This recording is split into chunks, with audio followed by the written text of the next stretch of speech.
ഇത് മാസ് മോട്ടോഴ്സിൽ നിന്നാണ്. നമ്മുടെ ഹീറോൻ്റെ സൂപ്പർ സ്പ്ലെൻഡറാണ് വണ്ടി. വർക്ക് എന്ന് പറഞ്ഞാൽ വർക്കിന് കയറ്റിയിട്ടുണ്ട്. വർക്ക് മെയിനായിട്ട് നമുക്ക് അതിൻ്റെ ബ്രേക്കിൻ്റെ കംപ്ലൈൻ്റ് ആണ്. ഫ്രണ്ടും ബാക്കും ബ്രേക്ക് ഒരു ചതഞ്ഞ രീതിയിലുള്ള ബ്രേക്കാണ്. അതേപോലെ തന്നെ ബ്രേക്ക് സൗണ്ട്, എഞ്ചിൻ ഓയിൽ മാറ്റാം, ഇതൊക്കെയാണ് മെയിനായിട്ട് പറഞ്ഞു തരുന്ന വർക്ക് കേട്ടോ. അപ്പോൾ നമ്മൾ അതിന് വേണ്ടിയിട്ട് വണ്ടി കയറ്റി ബ്രേക്ക് ലൈനറൊക്കെ ചെക്ക് ചെയ്യുന്ന സമയത്ത് ബ്രേക്ക് ലൈനറൊക്കെ ഡ്യൂപ്ലിക്കേറ്റ് ആയിട്ടാണ് ഈ കിടക്കുന്നത് കേട്ടോ. ഈ ഫ്രണ്ടിലായാലും ശരി ബാക്കിലായാലും ശരി കിടക്കുന്നത് ഡ്യൂപ്ലിക്കേറ്റ് ബ്രേക്ക് ലൈനറാണ്. ബാക്കിൽ കിടക്കുന്നത് ഫ്രണ്ടിൽ കിടക്കുന്നത് തന്നെ സെയിം സാധനം തന്നെ, കുറഞ്ഞ ബ്രേക്ക് ലൈനറാണ്. അപ്പോൾ അങ്ങനെ വരുമ്പോഴുള്ള പ്രോബ്ലം എന്ന് വെച്ചാൽ ഈ ലൈനറിൻ്റെ പ്രത്യേകത വെച്ചാൽ ഇതിനകത്തൊക്കെ പൊടി കൂടുതലായിരിക്കും. അപ്പോൾ അതുകൊണ്ട് തന്നെ ഈ ഹബിനകത്തേക്ക് നോക്കിക്കഴിഞ്ഞാൽ അറിയാം, ഹബിനകത്ത് കുറേ സ്ക്രാച്ചസ് വന്നിട്ടുണ്ട്. അത് ഈ ലൈനറിനകത്ത് വന്ന പൊടി, അതിൻ്റെ ഉള്ളിൽ പൊടി എന്ന് പറയുമ്പോൾ ശരിക്കും പറഞ്ഞാൽ ഈ മെറ്റീരിയൽ എന്ന് പറഞ്ഞാൽ ആസ്ബസ്റ്റോസ് മിക്സ് ആയിട്ടുള്ള ഐറ്റമാണ്. അപ്പോൾ അതിൻ്റെ പൊടി എന്ന് പറയുമ്പോഴത്തേക്ക് നന്നേ റഫ്നെസ് ഉണ്ടാവും. അപ്പോൾ അതിങ്ങനെ കിടന്ന് ഹബ്ബ് സ്ക്രാച്ചായിട്ട് നല്ല രീതിയിൽ സ്ക്രാച്ച് വന്നിട്ടുണ്ട്. അപ്പോൾ നമുക്ക് തൽക്കാലം നമുക്ക് ബ്രേക്ക് ലൈനർ മാറ്റാം. അതിന് ശേഷം വാട്ടർ പേപ്പറൊക്കെ ഇട്ട് പിടിച്ച് നല്ലതൊന്ന് ക്ലീൻ ചെയ്തിട്ട് റീസെറ്റ് ചെയ്യാം. ശരിക്കും പറഞ്ഞാൽ ഹബ്ബ് പോളിഷ് ചെയ്തിട്ടാണ് കയറ്റേണ്ടത്. പക്ഷേ നമുക്കത് ചെയ്തു വരുമ്പോൾ താമസം വരും എന്നുള്ളത് കൊണ്ട് തന്നെ തൽക്കാലത്തേക്ക് നമുക്ക് വാട്ടർ പേപ്പറൊക്കെ ഇട്ട് പിടിച്ചിട്ടൊന്ന് ക്ലീൻ ചെയ്ത് റീസെറ്റ് ചെയ്യാം. അതായത് ഇതിപ്പോൾ ബാക്കിലത്തെ അവസ്ഥയാണിത്. ഫ്രണ്ട് ബ്രേക്കിൻ്റെയും കണ്ടീഷൻ സെയിം തന്നെ. ബ്രേക്ക് ലൈനർ സെയിം ലൈനർ കിടക്കാം. അതിൻ്റെ ഹബ്ബ് നോക്കിക്കോ, അതിൻ്റെ ഹബ്ബിനകത്ത് വന്നിട്ട് അത്യാവശ്യം സ്ക്രാച്ചസ് വന്നിട്ടുണ്ട്. അത്യാവശ്യം നല്ല രീതിയിൽ തന്നെ സ്ക്രാച്ചസ് ഉണ്ട്. നോക്കുമ്പോൾ കൃത്യമായിട്ട് അറിയാനായിട്ട് പറ്റും നമുക്ക്.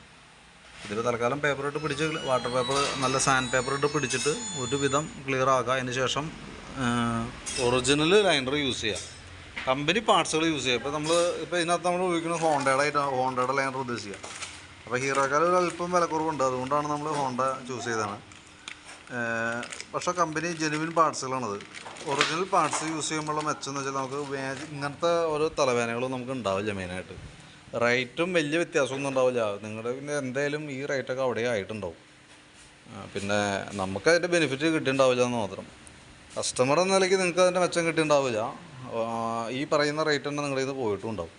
പിന്നെ അതേപോലെ എഞ്ചിൻ ഓയിൽ മാറുന്നുണ്ട്. ഓയിലും നമ്മൾ ഉപയോഗിക്കുമ്പോൾ കമ്പനി ഓയിൽ തന്നെ ചൂസ് ചെയ്യുക. കാരണം എന്ന് വെച്ചാൽ ഇപ്പോൾ 900 ml വരുമ്പോഴത്തേക്ക് 350 രൂപയാണ് നമുക്ക് അതിൻ്റെ കോസ്റ്റ് വരിക. പിന്നെ അഴിക്കണ കൂട്ടത്തിൽ നമുക്ക് അതിൻ്റെ ഈ വാഷ്, അതായത് ഇവിടെ വന്ന ഓറിങ്, ഇത് അഴിക്കുമ്പോൾ അതിൻ്റെ ഉള്ളിലൊരു ഓറിങ്ങുണ്ട്. അത് മാറ്റാൻ എന്താ വെച്ചാൽ പിന്നീട് അതുമ്പോൾ ലീക്ക് വരാതിരിക്കാനാണ് കൈയോടെ നമ്മളത് മാറ്റിയിടാം. ആകെ 10 രൂപയുടെ ആയിട്ടേ വില ഉള്ളൂ. ഇതെന്ന് പറയുമ്പോഴത്തേക്കും ഈ ബോൾട്ടുമ്മയും വരും, അതേപോലെ തന്നെ ഒരു അലുമിനിയം വാഷ്, അത് രണ്ടും മാറ്റിയിട്ട് എഞ്ചിൻ ഓയിലും മാറ്റാം. കമ്പനി പാർട്സ് ഉപയോഗിക്കുക, കമ്പനി ലൂബ്രിക്കൻ്റ് ഉപയോഗിക്കുക, അതൊക്കെയാണ് കുറേ കൂടി നല്ലത് കേട്ടോ. കാരണം നമുക്ക് അത്രയും ഇതേപോലത്തെ പണിയൊന്നും വരില്ല. ഇതിപ്പോൾ ഹബ്ബ് ലെയ്ത്തി കയറ്റി വരുമ്പോഴത്തേക്കും ടയർ ഫില്ലിങ്ങും ലെയ്ത്തിലെ ചാർജൊക്കെ കൂടി 600-700 നമ്മുടെ കയ്യിൽ നിന്ന് പോകും. എന്തായാലും അത് വലിയ താമസിച്ചാണ്ട് ഒരു പക്ഷേ ചെയ്യേണ്ടിയും വന്നേക്കും കേട്ടോ. കാരണം എന്താ വെച്ചാൽ ഇപ്പോൾ ഓൾറെഡി സമയമില്ലാത്തത് കൊണ്ടാണ് നമ്മളിപ്പോൾ അത് തൽക്കാലത്തേക്ക് സാൻഡ് പേപ്പറൊക്കെ ഇട്ട് പിടിച്ച് ക്ലിയർ ചെയ്ത് റീസെറ്റ് ചെയ്യണം. ഓക്കെ, അപ്പോൾ ഞാൻ അതിൻ്റെ ഏകദേശം ഒരു എസ്റ്റിമേറ്റ് കൂടി നോക്കിയിട്ട് അതിൻ്റെ ഡീറ്റെയിൽസ് കൂടി ഒന്ന് വാട്സാപ്പിൽ തരാം. ഓക്കെ.